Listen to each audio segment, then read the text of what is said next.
নমস্কাৰ শুভ ৰাতিপুৱা জনাইছোঁ আপোনালোক সকলোকে আৰু এয়া আজি খুব ধুনীয়া মাছ আনিছিলে বেপাৰীজনে সেইকাৰণে ৰাখি থলোঁ এয়া আধা কেজিতকৈ বেছি আছে আৰু মাছকেইটা একদম তাজা হয় একদম ফ্ৰেছ মাছ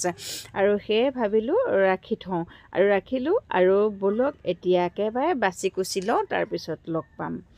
আৰু এয়া এতিয়া মাছখিনি মই খুব ধুনীয়াকৈ বাছি ল'লোঁ পৰিষ্কাৰকৈ ধুই ল'লোঁ লৈ পেলাই আজি আপোনালোকলৈ লৈ আহিছোঁ এইটো মাছৰ লাই শাকৰ লগত মাছৰ এটা খুব ধুনীয়া ৰেচিপি এয়া মোৰ ঘৰৰে লাই শাক হয় আৰু এই লাই শাকখিনি এতিয়া মই ধুই অলপ সময় তিয়াই ৰাখিলোঁ ৰাখি পেলাই এতিয়া মই অকণমান সময় বইল কৰিম আনহাতে এয়া বেলেগ এখন কেৰাহীত এইফালে মই মাছ ফ্ৰাই কৰিবলৈ দিছোঁ ডাঙৰ মাছ হ'লে ভাল লাগে হ'লেও মোৰ ওচৰত আগৰে আনি থোৱা বাহু মাছ দুটুকুৰা আছিলে সেইখিনিও লগতে দি দিছোঁ আজি বনাম মাছৰ লাই শাকৰ লগত মাছৰ খুব ধুনীয়া এটা ৰেচিপি আৰু এয়া লাই শাকখিনি বইল কৰা হৈ গ'ল হোৱাৰ পিছতে এতিয়া মই মিক্সিত এইখিনি পেষ্ট কৰি ল'ম আৰু যদি আপোনালোকে মিক্সিত পেষ্ট কৰি দিব নিবিচাৰে তেতিয়াহ'লে আপোনালোকে মিক্সিত পেষ্ট নকৰিলেও হ'ব এতিয়া মাছখিনি ফ্ৰাই কৰি হোৱাৰ পিছতে সেই তেলতে ইয়াতে মই এতিয়া দুটা শুকান জলকীয়া দি দিছোঁ আৰু যদি আপোনালোকে এনেকৈ খাইছে জনাবচোন আৰু আদা নহৰু মই থেতেলিয়াই লৈছিলোঁ সেইখিনিও এতিয়া ইয়াতে দি দিলোঁ কাৰণ গোটেইখিনি দেখুৱাই থাকিবলৈ হ'লে কি হয় ভিডিঅ'টো বহুত দীঘলীয়া হয় তিনিটা চাৰিটামান কেঁচা জলকীয়া এনেকৈ মই মাজতে কাটি পেলাই দি দিছোঁ এতিয়া হেতা পাতেৰে লৰাই ডাঙৰ চাইজৰ এটা বিলাহী লৈছোঁ বিলাহীটো কাটি ল'লোঁ কাটি এতিয়া ধুনীয়াকৈ ভাজিম আৰু ভাজি অকণমান গলিব লাগিব আৰু কি ব্যৱহাৰ কৰিম সকলো দেখুৱাই যাম পৰ্যায়ক্ৰমে আপোনালোকক আৰু এতিয়ালৈকেতো নিমখ হালধি দিয়া নাই এয়া এতিয়া মই নিমখ দিলোঁ নিমখ দি পেলাই আমি আকৌ ইয়াতে হালধি ব্যৱহাৰ কৰিম আৰু এতিয়া হেতা পাতেৰে ভালকৈ পুনৰবাৰ লৰাই দিয়ক লৰাই দি পেলাই চাব বিলাহী এনেও গলিবলৈ বেছি সময় নালাগে সোনকালে গলি যায় আৰু এয়া দেখিছে নহয় বিলাহী গলিবলৈ আৰম্ভ কৰিছেই আৰু হালধি ব্যৱহাৰ কৰিম এতিয়া যিহেতু হালধি ব্যৱহাৰ কৰা নাছিলোঁ আৰু ইতিমধ্যে এতিয়া হালধি ব্যৱহাৰ কৰিলোঁ কৰি পেলাই ইয়াতে মই 1 চামুচৰ জোখৰ মই ধনিয়া গুড়ি ব্যৱহাৰ কৰিছোঁ বেলেগ ব্যৱহাৰ কৰা নাই মাত্ৰ ধনিয়া গুড়ি ব্যৱহাৰ কৰিছোঁ আৰু চাব যাতে তলত লাগি নধৰে জুইটো সেইকাৰণে কমাই ৰাখিব আৰু এয়া বিলাহীখিনি সম্পূৰ্ণ আমাৰ গলিয়াই আহিলে আৰু ইফালেতো মই লাই শাক মিক্সিত পেষ্ট কৰি ৰাখিছোঁ সেইখিনি এতিয়া ইয়াতে আমি দিব লাগিব দি পেলাই কাৰণ লাই শাকৰ যিটো কেঁচা গোন্ধ এটা থাকে সেই কেঁচা গোন্ধটো যাব লাগিব সেইকাৰণে আমি ধুনীয়াকৈ এতিয়া এই লাই শাকখিনি ভাজিব লাগিব আপোনালোকে যদি লাই শাকৰ মানে এনেকৈ পেষ্ট নকৰে তেতিয়া একো নাই আপোনালোকে মিহিকৈ কাটি পেলাই দিব পাৰিব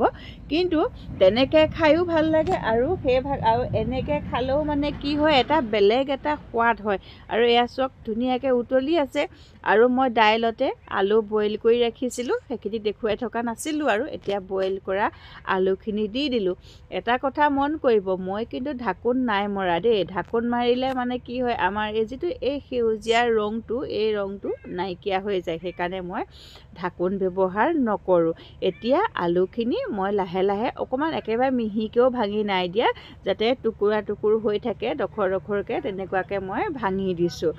দি ইয়াতে পানী ব্যৱহাৰ কৰিব লাগিব আপোনালোকে কেইজনৰ অনুপাতে পানীটো ব্যৱহাৰ কৰে সেইমতে আপোনালোকে ব্যৱহাৰ কৰিব মই 4জন 5জনে খাব পৰাকৈ জোখৰ মই পানীটো ব্যৱহাৰ কৰিম আৰু এয়া আমি পানী ব্যৱহাৰ কৰিছোঁ আৰু অলপ পানী মই ইয়াতে দিম যিহেতু উতলিবও লাগিব উতলি পেলাই আৰু ইয়াৰ এটা জোখত আমি ৰাখি দিব লাগিব এতিয়া উতলিবলৈ দিব লাগিব আৰু গেছটো অকণমান মই এতিয়া বঢ়াই দিম আৰু এয়া আমাৰ ইতিমধ্যে লাই শাকৰ জোল আঞ্জাখন উতলি আহিছে উতলি অহাত এতিয়া ইয়াতে ফ্ৰাই কৰি থোৱা মাছ দিম আৰু মোৰ ওচৰত বাহু মাছ মাত্ৰ দুটুকুৰাই আছিলে দুডোখৰ আছিলে সেই দুডোখৰ দিছোঁ আৰু ডাঙৰ পুঠি মাছ এনেকৈ আজি যে লৈছিলোঁ তাৰ ডাঙৰ চাই পেলাই তেনেকৈ এয়া মই এতিয়া ইয়াতে দি দিছোঁ দি পেলাই এখন আঞ্জা এতিয়া খুব উতলিবলৈ দিব আৰু এই আঞ্জাখন এনেকৈ যদি লাই শাকৰ লগত আপোনালোকে বনাই খোৱা নাই আজিয়ে খুব বহুত সোৱাদ লগা হয়। আপোনালোকে এনেধৰণে যদি লাই শাকৰ আৰু মাছৰ আঞ্জাখন খোৱা নাই আজিয়ে খুৱাওক, মই এইটোৱে কৈছোঁ। যদি লাই শাক ঘৰত নাই বজাৰৰ পৰা কিনি আনক আৰু এনেধৰণে খুৱাওক। মোৰ ৰেচিপিটো আপোনালোকে বনাই খাই চাব, আপোনালোকে খাই ভাল পাব। আৰু এতিয়া ইয়াতে আপোনালোকে যদিহে গৰম মছলা খাব বিচাৰে ওপৰত অকণমান আপোনালোকে গৰম মছলা দিব পাৰে। আৰু উতলি মই কিমানখিনি পানী ব্যৱহাৰ কৰিছিলোঁ আৰু কিমানখিনিত ৰৈছেগৈ চাওক। সেইকাৰণে আমি পানীটো সদায় অকণমান বেছিকৈ দিব লাগে। আৰু লাহে লাহে আমাৰ এই মাছৰ আঞ্জাখন হৈ গৈছে। এতিয়া আমি গেছটো অফ কৰি দিব লাগিব। এয়া চাওক, আৰু কাৰণ ঠাণ্ডা হ'লে অকণমান ডাঠ হ'বই। আৰু এয়া মাছৰ আঞ্জাৰ এটা সম্পূৰ্ণ ৰেচিপি আজি আপোনালোকৰ ওচৰত দিলোঁ। লাই শাকৰ লগত মাছৰ আঞ্জা। এনেকৈ যদি লাই শাক খোৱা নাই বনাই খাব। আহক আজি দুপৰীয়া থালিখন আপোনালোকলৈ বুলি সজাই লওঁ। এয়া লাই শাকৰ লগত মাছৰ আঞ্জা। কোনোবাই ক'বনে এইখন লাই শাকৰ লগত মাছৰ আঞ্জা বুলি? দেখোঁতেই খাৰ খাব মন গৈছে জনাব। লগতে দাইল বনাইছিলোঁ আৰু এয়া কেইটামান মাছ ফ্ৰাই আৰু এটা ভোট জলকীয়া। আজিৰ থালিখন আপোনালোকৰ আগলৈ আগবঢ়াই দিলোঁ। যিসকলে এনেধৰণে লাই শাকৰ লগত মাছৰ আঞ্জাখন বহুতেতো খাইছে, বহুত ধৰণে খাইছে। এই ধৰণে যদি খোৱা নাই আজিয়ে বনাই খাব। পুনৰ লগ পাম মোৰ নতুন এটা ভিডিঅ'ত।